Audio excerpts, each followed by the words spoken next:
All right, story time on how my parents met. My mother was involved in a religious cult.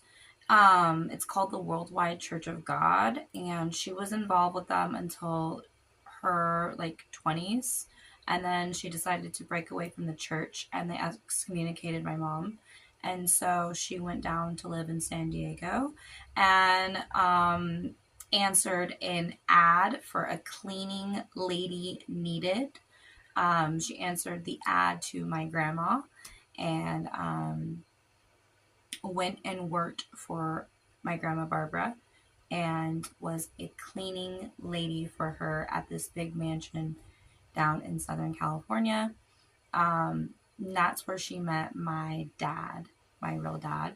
And they met pretty briefly, pretty quickly, and pretty much instantly were connected. And right after that, my dad got caught in a huge drug scheme where they were making meth. They basically had this huge meth lab like Breaking Bad, and he was in on it with his family.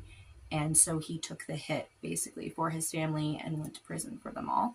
And basically, yeah, after that, my mom was still in love with him.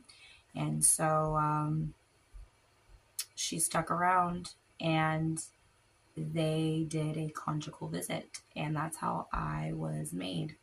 They got married in prison, and well, not in prison, but my dad was in prison and he asked my mom to be his wife, and she said yes. And then they had the conjugal visit, and then I was basically made. Yeah.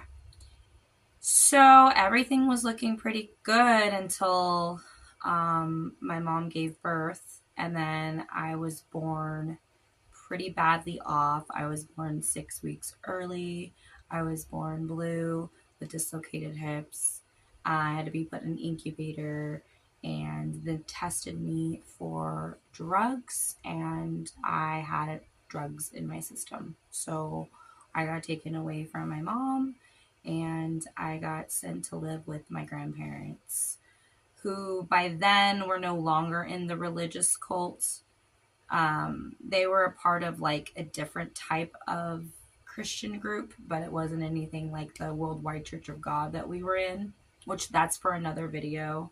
I'm going to do a video on cults, and I'm going to talk about my family's involvement in a cult, because that's exactly what happened. We were all involved